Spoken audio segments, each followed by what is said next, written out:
Okay.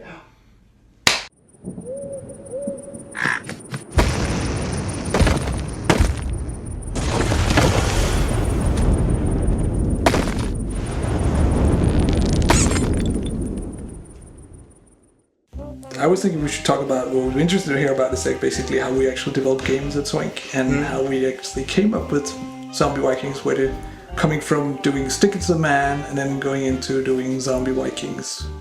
I mean, Stick It to the Man, we wrote that together, and of course Ryan North wrote the dialogue, but we wrote the script and we developed that whole game.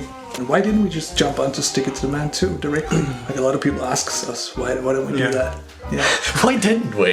Yeah. It would have been so much easier. We should have done that. Frankly, I mean, there's several reasons, I think. One reason is that we didn't really know how Stick It would be perceived by people. Because I thought when we made it, this is just too crazy. Yeah. Nobody's gonna like it. Yeah, me too. This is insane.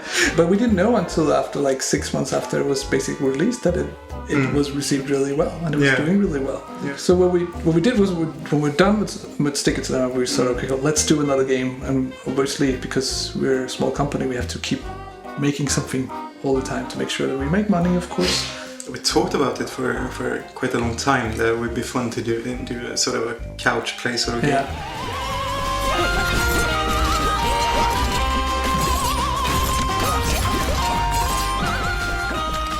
I remember. And we talked about that in other contexts as well. When the idea of Zombie Vikings came up, that I remember it as we thought that would be a good game to do that with. I remember Martin actually wanted to do one really well. Yeah. Martin was our lead artist, technical artist, wizard. Yeah. Yeah, he wanted to do a couch play game, and we talked about. Obviously, we looked at Castle Crashers and all that, and then we thought like there's something funny about the mythology of our Nordic mythology. It's just so stupid in a way. That would be fun to play around with that one. It's so bastardized by all sort of cultural influences as well. It's been weird seeing Marvel doing things with our culture that has nothing to do with it, and we wanted to do our version of it, I guess. Especially since the original is, I mean, so much weirder and so much more ridiculous than anything Hollywood could ever produce. Yeah, exactly. And our version might be, I don't know, maybe even more ridiculous than the original. I think that's hard. I think the original version, there's one where is it, Loki actually gets pregnant with a horse? Something like that.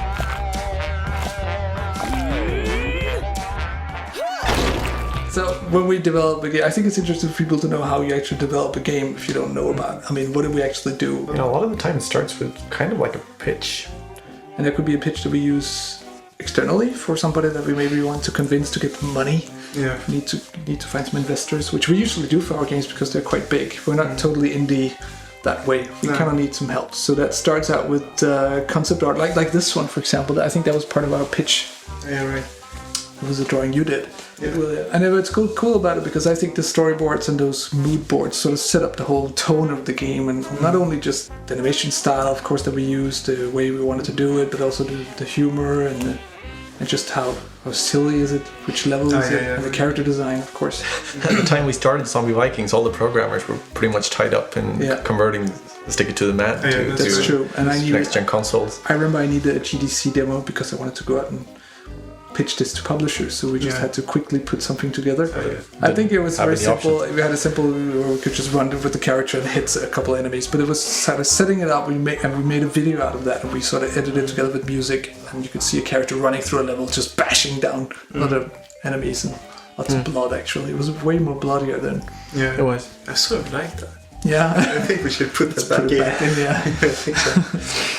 I think what happens then is that usually you and me, that we sit down and just try to come up with ideas. What could be funny to do in a game like this, and then we do storyboards for that. So that's how we actually came up with the whole idea of what happens if you chop off somebody's head, and as a zombie you can still, it falls off and kill everybody else, and then stab that head and run around with that head, and that came up in the early storyboards too. Yeah. This is my favorite part!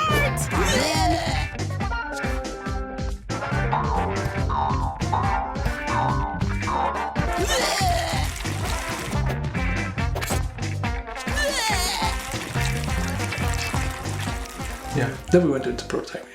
Took some of those character designs, skinned, rigged them, put them together, tried to start slowly building more and more gameplay.